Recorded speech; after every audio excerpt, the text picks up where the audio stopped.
Les estaminets, ils font partie du patrimoine des pays du Nord. Ce sont des tavernes à la décoration souvent rustique. On y sert des boissons et des plats typiques de la région. On y trouve aussi d'ailleurs des jeux anciens souvent, des jeux traditionnels. À Boskep dans le Nord, Vincent Lameau et Boris Nicolas. Certains jours de grisaille, quand le froid s'invite, l'envie de se réfugier dans un estaminet est irrésistible. Bonjour, bonjour jeune fille. Oh là là, le Papa Noël il est passé. Alors, salut. Pousser la porte, on est accueilli comme à la maison. Pour installer toute la famille, il faut déplacer les tables. Et voilà, comme ça les petits tu pourras les mettre ici.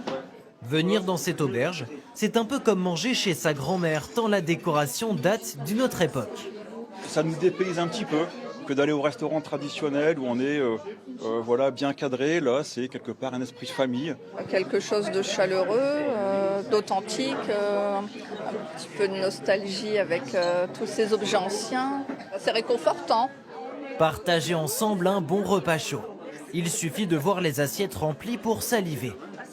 Des tranches de lard généreuses, des planches de charcuterie et bien sûr la carbonade flamande, un grand classique des estaminets. Ces deux amis se régalent. Un mélange un peu un sucré-salé, ça reste un plat purement familial, un plat qu'on partage ensemble. Avec mes cousines, le mercredi midi, effectivement, on était toutes chez ma grand-mère et puis elle nous faisait des plats comme ça mijotés. Recette gourmande, les plats du Nord tiennent au corps. En cuisine, Louis se charge de cuire les frites maison, 45 kilos de pommes de terre. De son côté, Emmanuel surveille la marmite de carbonade qui a mijoté pendant 8 heures. Elle détient le secret de cette recette immuable. On a du bœuf, on a des carottes, des oignons. Et après, on cuisine ça avec de la bière, pain d'épices, moutarde et cassonade. Et c'est un succès. Nicolas et ses amis félicitent la chef en personne. On s'est régalé. C'est la meilleure carbonade flamande que j'avais jamais mangée. C'est pas des clients, c'est tous des amis, c'est la famille. Il n'y a pas de clients ici.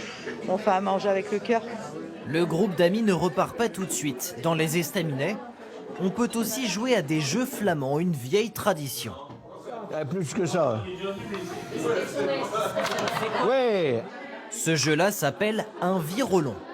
Il faut s'aider de la toupie pour propulser les billes dans les trous et marquer des points. Difficile de gagner. L'essentiel, c'est de s'amuser avec ta copine. Et qu'elle soit pas complètement vexée à la fin quand on a gagné. Ces anciens jeux en bois font partie du décor. Dans ces auberges, l'univers des yeux est toujours un plaisir pour les yeux. Au plafond, des vierpots sont accrochés. Ces coupes qui servaient à allumer les cigarettes ont d'ailleurs donné leur nom au restaurant. Et ça, de toute façon, si vous n'aimez pas les mecs, ils vont le finir et je vais en faire un autre. Ludovic veille à préserver cette décoration traditionnelle. Il est propriétaire des lieux depuis 5 ans.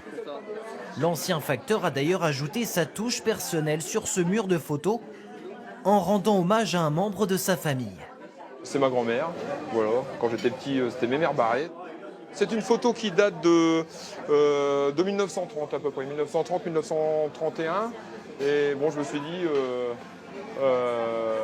elle avait sa place ici parmi tous les autres photos qu'il y avait. Donc voilà. Donner un peu de soi, de son histoire pour que chacun se sente ici en famille. Dans les Flandres, il y a toujours une porte ouverte dans un estaminet. La promesse de partager un moment chaleureux.